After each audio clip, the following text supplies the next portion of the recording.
Coffee competition and inflation, Starbucks now is running out of steam, you might say, and laying off hundreds of workers. Let's talk tariffs and coffee, because President Trump's newest round of tariffs could make your morning cup of coffee more expensive. The White House just hit Brazilian goods, for example, including coffee, with a 50% tariff. Store sales have been negative for 6 straight quarters, and CEO Brian Niccol has just surpassed the 1-year mark in that role.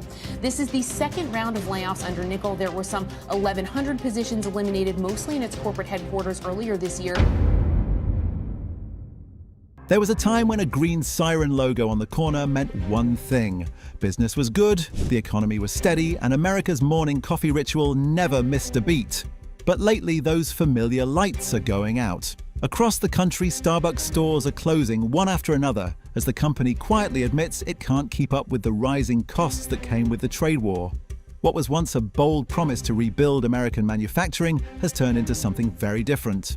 Tariffs meant to protect jobs have made everything more expensive, from the coffee beans that fuel the stores to the cups that hold each drink. Now, a company worth billions is cutting shifts, laying off baristas, and trying to survive a storm it never saw coming.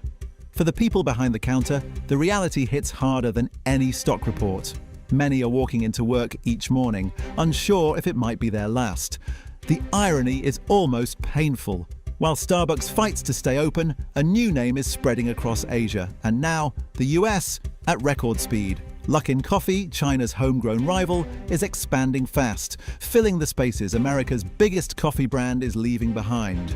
It's a reversal few expected.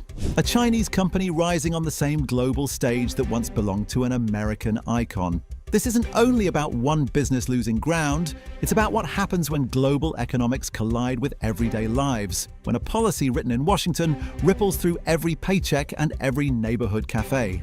As the world's supply chains shift and competition grows fiercer, a question is starting to hang over the American economy. If even Starbucks can't withstand the pressure, how many others will fall next? Starbucks' sudden wave of store closures didn't come out of nowhere. They're the direct outcome of a tariff war that was meant to rebuild America's industrial strength, but instead has sent ripples of damage through its own economy. What was framed as a bold economic strategy under President Trump has turned into a slow bleed for companies built on global trade. And Starbucks is one of the clearest examples of how quickly that kind of policy can unravel a system. The company's entire operation depends on an international web of suppliers that bring together beans, materials, and equipment from across the world. When tariffs were raised, some as high as 60% or even 100%, the costs didn't disappear into paperwork.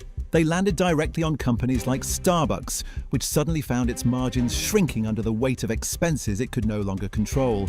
What once made economic sense became unsustainable. The tariff campaign hit at the very heart of the American coffee market. Coffee isn't grown in any meaningful quantity in the continental United States. Only Hawaii and Puerto Rico produce it locally, and those small-scale farms can't meet even a fraction of national demand. That makes the US entirely dependent on imports, especially from countries like Brazil, Colombia, and Vietnam, places where vast plantations and lower labor costs keep coffee affordable. In Brazil, coffee beans can land in the US at as little as $2 or $3 per pound, feeding an entire industry that sells nearly 400 million cups a day. In contrast, beans grown in Hawaii can cost 10 times more. American farmers have long admitted they cannot compete with the economies of scale that define global coffee production. Tariffs were supposed to level that playing field, but instead they broke it. When new tariffs on Brazilian and Colombian imports hit, the price of coffee skyrocketed. Importers had no choice but to pass those costs down the chain. Roasters faced thinner margins, cafes struggled to keep prices stable, and consumers began paying far more for their morning drink. Some cities saw coffee prices climb by 30 to 50%, almost overnight. For a nation that treats coffee as a daily ritual, that shift cut deep. But beans weren't the only problem. Everything connected to the coffee business became more expensive. The furniture inside every cafe, the espresso machines imported from Italy, the steel counters, the paper packaging, every part of that ecosystem was tangled in new costs. Starbucks tried to hold the line, but higher expenses and declining consumer spending collided in the worst possible way. Customers were already feeling the squeeze of inflation and stagnant wages. Paying more for a cup of coffee was the breaking point. Within months, the company began scaling back. What corporate statements called strategic restructuring was, in reality, a retreat. Hundreds of stores were marked for closure. Thousands of employees saw their hours cut or their jobs vanish entirely. What was once a familiar gathering spot in countless neighborhoods turned into another empty storefront. For local communities, it wasn't just a coffee shop disappearing. It was a symbol of security, of routine, of comfort, slipping away. The deeper issue is that all of it could have been avoided. The tariff strategy that was supposed to defend American business ended up weaponizing costs against them. Starbucks became one of many casualties in a trade war that misunderstood how intertwined the modern economy really is. Instead of forcing foreign countries to yield, the policy strained domestic industries that rely on international cooperation. And while political leaders celebrated economic resilience, companies on the ground were left fighting for survival. Inside Starbucks headquarters, executives tried to steady the narrative. The company's leadership insisted the closures were part of a broader transformation plan aimed at long-term growth. Official statements were carefully worded to calm employees and investors, painting the changes as temporary adjustments rather than warning signs. But for the people on the ground, the story felt very different. Baristas began noticing shifts disappearing from their schedules. Regional managers reported budget freezes. Departments that had operated smoothly for years were quietly dismantled. Whole teams learned that their positions were being eliminated. These weren't isolated incidents, they were symptoms of a company under pressure. When workers compared their daily reality to what they were hearing from the top, the disconnect was impossible to ignore. The internal spin wasn't only for employees. It was also designed to reassure Wall Street. As a publicly traded company, Starbucks depends heavily on investor confidence. Admitting how deeply tariffs had cut into profits could have sent the stock tumbling. Yet investors didn't need a press release to see what was happening. The financial reports told the story in plain numbers. Growth was slowing, margins were thinning, and expansion plans were being quietly shelved. Analysts began raising alarms. Sales had declined for several consecutive quarters. Profit forecasts were being revised downward. Leadership changes followed as the company tried to stabilize its image. Layoffs at corporate headquarters were presented as efficiency moves, but insiders knew they were cost-saving measures. The truth was simple. Starbucks was shrinking to survive, not restructuring to grow. Meanwhile, smaller coffee shops across the country were feeling the same pressure. Independent roasters and local cafes, already operating on razor-thin margins, couldn't absorb the new costs. Many closed their doors entirely. The tariff war that was supposed to revive American enterprise was instead hollowing out one of its most visible industries. What makes this situation even more ironic is that while American coffee chains were downsizing, China's coffee industry was booming. Luckin Coffee, the country's fastest-growing coffee brand, expanded aggressively, opening thousands of new locations across Asia and now into North America. Every closure in the US created more room for competitors abroad to move in. The trade war didn't weaken China's position, it strengthened it. As Starbucks pulled back, Luckin surged forward, filling market gaps with speed and precision. The contrast was striking, an American icon in retreat and a Chinese rival using the moment to expand its global footprint. It was a vivid example of how interconnected the world economy has become and how quickly influence shifts when policies misfire. For many American workers, this isn't an abstract policy debate. It's a paycheck disappearing, a job that's gone, a store that's dark by morning. Trump's promise was to bring jobs back to America, to restore industries and protect workers. But the result has been the opposite. The tariffs designed to punish foreign competitors have ended up punishing domestic workers instead. The people most affected by these decisions are not in boardrooms or government offices. They're in cafes, warehouses, and supply chains, living the consequences every day. The story of Starbucks reflects something much larger happening across the American economy. Tariffs and trade restrictions have rippled through manufacturing, retail, and logistics, driving up costs and shrinking profits. Each closure and layoff adds another crack to a system that once felt unshakable. When the nation's most recognizable coffee brand can't absorb those costs, it's a warning of how fragile the economic foundation has become. The illusion of control, once central to the tariff strategy, has given way to an uncomfortable truth. Global trade doesn't bend easily to political will. The American economy thrives on imports, exports, and connections that stretch far beyond national borders. Cutting those ties has consequences that reach every shelf, every paycheck, and every community gathering spot where people come together to share a cup of coffee.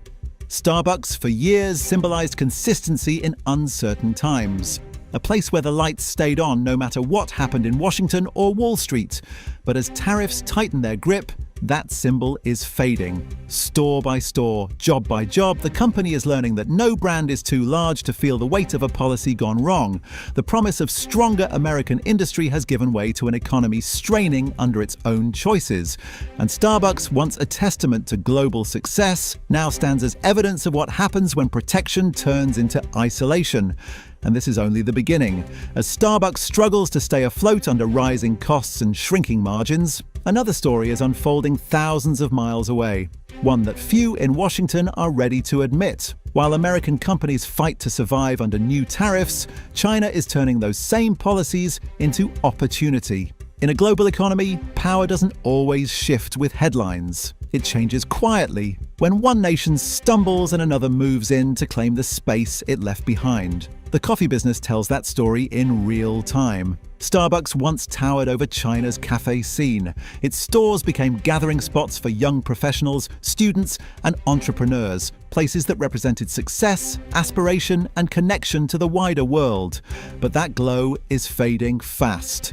Luckin Coffee, China's homegrown rival, is racing ahead, capturing customers faster than Starbucks can react. With government support, local supply chains, and low prices, Luckin is building what many now see as the future of China's coffee culture.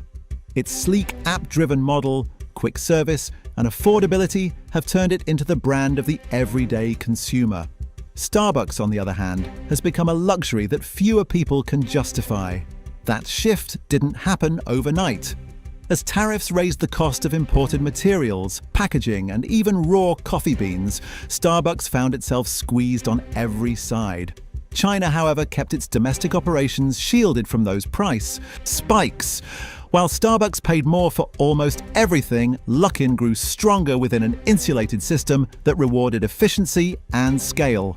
Even as Luckin opens locations in the United States, it faces none of the financial strain that American companies face overseas. To stay competitive, Starbucks has been slashing prices on iced coffees and teas, hoping to bring customers back through smaller margins. Yet the discounts haven't been enough.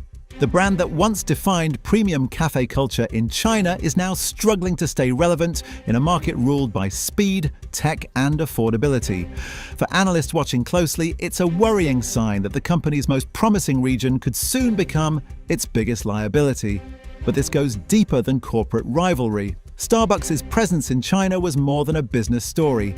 It was cultural influence. Each store symbolized American reach, a soft power built through everyday habits. Every latte sold was part of a larger image of global leadership. As those stores close and Chinese chains take their place, something larger shifts with them. The world's fastest growing consumer market is now being shaped by domestic champions, not foreign icons. That transformation says more about the new global order than any press release could. The real consequences, though, stretch far beyond coffee. What's happening to Starbucks is unfolding across industries everywhere. When tariffs drive up costs, the effects don't stop at the corporate level. They ripple through every layer of the economy. Every store, truck, and factory connected to that network feels the strain. Starbucks relies on an enormous ecosystem to function, from farmers and roasters to truckers, builders, and suppliers. When the company pulls back, entire communities lose business overnight.